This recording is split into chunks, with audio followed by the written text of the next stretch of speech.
नमस्कार विद्यार्थी मित्रांनो. स्वागत आहे तुमचं पुन्हा एकदा एम-पी-एस-सी लायब्ररी या आपल्या YouTube चॅनलमध्ये. आज आहे 28 जुलै 2025. सुरू करूयात आजच्या चालू घडामोडी. सर्वप्रथम पाहूया कालचा एक प्रश्न. काल मी तुम्हाला एक प्रश्न विचारलेला होता. 20,000 पेक्षा कमी लोकसंख्येमध्ये सुपर स्वच्छ लीग शहराचा पहिला क्रमांक कोणत्या शहराला मिळालेला आहे? आणि याचं योग्य उत्तर आहे पर्याय क्रमांक 3 पाचगणी. लक्षात घ्या बाकीचे जे पर्याय दिलेले आहेत यांना देखील या शहरांना देखील पुरस्कार भेटलेला आहे. परंतु पाचगणी या शहराला 20,000 पेक्षा कमी लोकसंख्येमध्ये पहिला क्रमांक भेटलेला आहे आणि बाकीचे जे आहेत हे 20,000 ते 50,000 असे वेगवेगळ्या कॅटेगरीमधील पर्याय आहेत. त्यामुळे लक्षात असू द्या या दृष्टीने मी तुम्हाला कालही बोललो होतो, की स्वच्छ सर्वेक्षण या घटकावर सातत्याने प्रश्न विचारतात. त्यामुळे याची जी सर्व जी माहिती आहे, याचे जे सर्व पुरस्कारांची जी यादी आहे, ही आपल्याला माहिती असणं गरजेचं आहे. आणि इथे जो प्रश्न विचारलेला आहे, 20,000 पेक्षा कमी लोकसंख्येमध्ये सुपर स्वच्छ लीग शहराचा पहिला क्रमांक हा पाचगणी या शहराला भेटलेला आहे. लक्षात असू द्या. तर आजच्या चालू घडामोडींना सुरुवात करूया. सर्वप्रथम पाहूया आजचे दिनविशेष. 28 जुलै 1914 रोजी पहिल्या महायुद्धाला सुरुवात झालेली आहे. आपल्याला माहितीच असेल, की आजपर्यंत आजतागायत हे 2 जागतिक महायुद्ध झालेले आहेत आणि यातील जे पहिले महायुद्ध होते, हे आजच्या दिवशी म्हणजेच 28 जुलै 1914 या दिवशी या पहिल्या महायुद्धाला सुरुवात झालेली आहे. तसेच 28 जुलै 1979 रोजी भारताचे 5वे पंतप्रधान चौधरी चरण सिंग यांची देखील नियुक्ती करण्यात आलेली होती.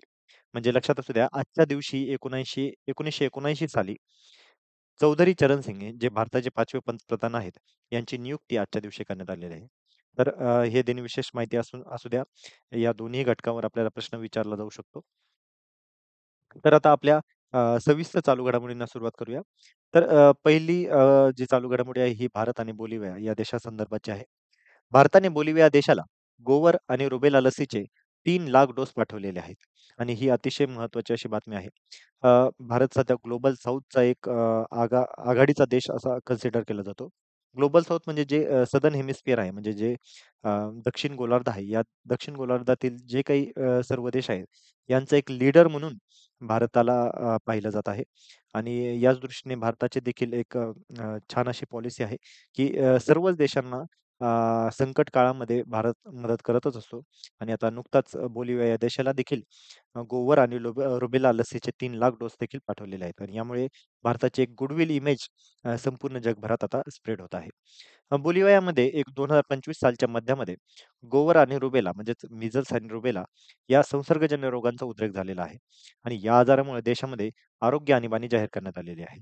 त्यामुळे लक्षात असू द्या भारत आणि बोलिव्हिया यातील संबंध देखील आता यामुळे वाढणार आहेत आणि 3 लाख लसीचे जे डोस आहेत हे या देशाला पाठवलेले आहेत. बोलिव्हिया देशाबद्दल थोडक्यात माहिती पाहून घेऊया. दक्षिण अमेरिकेतील हा देश असून याची जी राजधानी आहे ही सुक्रे ही आहे. यातील 98% लोक हे ख्रिश्चन धर्मीय असून याचे जे अध्यक्ष आहेत हे लुईस आर्से हे आहेत. आणि याचे क्षेत्रफळ आणि लोकसंख्या तुम्हाला तिथे दिसेलच. परंतु लक्षात असू द्या, परीक्षेच्या अनुषंगाने आपल्याला असं विचारला जाऊ शकतो प्रश्न, की नुकतेच कोणत्या देशाला भारताने गोवर आणि रुबेला लसीचे 3 लाख डोस पाठवले आहेत. त्यामुळे लक्षात असू द्या, बोलिव्हिया हा जो दक्षिण अमेरिकेतील देश आहे, या देशाला भारताने 3 लाख लसीचे डोस पाठवलेले आहेत. त्यानंतर पुढची अजून एक महत्त्वाची अशी बातमी, भारतीय कृषी अनुसंधान परिषद म्हणजेच ICAR या परिषदेचा नुकताच आता स्थापना दिन साजरा करण्यात आलेला आहे आणि याचे जे मुख्यालय आहे हे नवी दिल्ली आहे. या परिषदेचं कार्य वगैरे आपण आता ते पाहणारच आहोत. परंतु आता सध्या आपल्या ॲग्रीकल्चर रिलेटेड काही महत्त्वाची आकडेवारी देखील समोर आलेली आहे आणि ही आपल्याला परीक्षेच्या अनुषंगाने माहिती असणं खूप खूप गरजेचे आहे. 2024-25 मध्ये काही महत्त्वाची आकडेवारी समोर आलेली आहे. तर सर्वप्रथम पाहूया, अन्नधान्य उत्पादनामध्ये भारताने आजतागायत इतिहासातील सर्वाधिक उत्पादन यावर्षी उत्पादित केलेले आहे. ते जवळपास 353.95 दशलक्ष टन इतके प्रचंड झालेले आहे. तांदूळ उत्पादनामध्ये भारताने जगातील सर्वाधिक उत्पादन केलेले आहे. 149.1 दशलक्ष टन इतके प्रचंड उत्पादन भारताने केलेले आहे आणि एकूण 40% निर्यात याची देखील केली जाते. त्यानंतर भारताने दूध उत्पादनामध्ये जगात पहिले स्थान पटकावलेले आहे. ते कंटिन्युअसली आहे आणि भारताने जवळपास 239.30 दशलक्ष टन इतके प्रचंड दुधाचे उत्पादन केलेले आहे. त्यासोबतच भारताने गहू उत्पादनामध्ये जगामध्ये दुसरे स्थान पटकावलेले आहे. आणि 117.3 दशलक्ष टन इतके प्रचंड उत्पादन भारताने गव्हाचे मागील वर्षीच्या काळामध्ये केलेले आहे. त्यासोबतच उद्यान शेती उत्पादन यामध्ये देखील जगात दुसऱ्या स्थानी भारत आहे. 367.72 दशलक्ष टन इतके प्रचंड उत्पादन आहे. आणि माशांचे उत्पादन जे आहे ते देखील जगामध्ये दुसऱ्या स्थानावर आहे आणि 18.42 दशलक्ष टन इतके प्रचंड माशांचे उत्पादन भारताने केलेले आहे. त्यामुळे लक्षात असू द्या, तांदूळ उत्पादनात जगातील सर्वाधिक उत्पादन भारतात होते. दूध उत्पादनामध्ये जगात पहिला स्थान, गहू उत्पादनामध्ये जगात दुसरं स्थान, उद्यान शेती उत्पादनामध्ये जगामध्ये दुसरं स्थान आणि माशांच्या उत्पादनामध्ये देखील जगामध्ये दुसरं स्थान भारताने पटकावलेलं आहे. त्यामुळे ही संपूर्ण माहिती आपल्याला माहिती असणं खूप खूप गरजेचे आहे. आता ICAR म्हणजेच Indian council of agriculture research ज्याला मराठीत भारतीय कृषी अनुसंधान परिषद देखील म्हटलं जातं. याबद्दल आता एकदा थोडक्यात माहिती पाहून घेऊया. याची जी स्थापना आहे ही 16 जुलै 1929 रोजी झालेली आहे. याचं जे मुख्यालय आहे हे नवी दिल्ली येथील असून याचे जे कार्यक्षेत्र आहे हे कृषी, पशुसंवर्धन, मत्स्य व जैवतंत्रज्ञान क्षेत्रातील संशोधन व विकास हे आहे. ही कोणत्या कायद्याअंतर्गत संस्था आहे? तर भारत सरकारच्या कृषी व शेतकरी कल्याण मंत्रालयाच्या अधीन ही संस्था कार्य करते. याचे जे मूळ नाव होते हे imperial council of agriculture research म्हणजे जे ब्रिटिश काळातील हे नाव होते आणि याचंच आता 1929 नंतर ICAR म्हणजे Indian council of agriculture research यामध्ये रूपांतरित झालेलं आहे. या संस्थेचे महत्त्वाचे कार्य कोणते आहेत? तर संपूर्ण भारतभर कृषी संशोधन संस्था, कृषी विद्यापीठे आणि प्रायोगिक केंद्राचे संचालन करणे, पीक उत्पादन, नवीन वाण, कीड नियंत्रण, सिंचन, सेंद्रिय शेती यावर संशोधन करणे, शेतकऱ्यांसाठी आधुनिक तंत्रज्ञानाचा प्रसार करणे, राष्ट्रीय शेती योजना, कृषी नवोन्मेष, कृषी शिक्षण यामध्ये मोलाची भूमिका पार पाडणे हे या परिषदेचे कार्य आहे. त्याच्यामुळे लक्षात असू द्या, ICAR याची स्थापना 16 जुलै 1929 रोजीची असून मुख्यालय नवी दिल्ली येथे आहे आणि याचा लॉंग फॉर्म आहे Indian council of agriculture research. त्यानंतर आता पुढची एक बातमी पाहून घेऊया. आफ्रिकन खंडातील 3 स्थळे हे धोक्यात असलेल्या जागतिक वारसा यादीतून वगळण्यात आलेली आहेत. त्यामुळे ही देखील आपल्यासाठी अतिशय महत्त्वाची अशी बातमी आहे. पॅरिस, फ्रान्स येथे झालेल्या युनेस्कोच्या जागतिक वारसा समितीच्या बैठकीमध्ये हा निर्णय नुकताच घेण्यात आलेला आहे. कारण 3 जे वारसा स्थळे होती, ती काही दिवसांपूर्वी म्हणजेच काही वर्षांपूर्वी ही धोक्याच्या यादीमध्ये समाविष्ट करण्यात आलेली होती आणि आता या धोक्याच्या यादीतून यांना बाहेर काढण्यात आलेलं आहे. म्हणजेच या 3 मालमत्ता असलेल्या म्हणजे हे जे 3 प्रमुख शहरे आहेत, यांच्यासाठी संरक्षणाचे भरपूर सारे प्रयत्न झालेले होते आणि हे प्रयत्न यशस्वी ठरले आहेत. म्हणूनच या साइट्सला आता धोक्याच्या यादीतून बाहेर काढण्यात आलेले आहेत. ते 3 साइट्स कोणत्या आहेत तर एकदा पाहून घेऊया.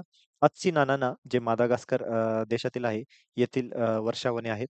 त्यानंतर इजिप्तमधील अबू मेना आणि लिबियामधील जुने शहर गडामेस हे 3 जे ठिकाणं आहेत, या 3 ठिकाणांना आता धोक्याच्या यादीतून बाहेर काढण्यात आलेले आहे. त्यामुळे लक्षात असू द्या, जर आपल्याला अशा पद्धतीने प्रश्न विचारण्यात आला, की कोणत्या खंडातील 3 स्थळे हे धोक्यात असलेल्या जागतिक वारसा यादीतून वगळण्यात आलेली आहेत, तर लक्षात असू द्या आफ्रिका या खंडातील हे 3ही स्थळ आहेत.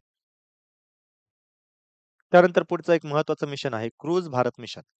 गुजरात हा क्रूझ भारत मिशनमध्ये सामील होणारा पहिला राज्य ठरलेला आहे.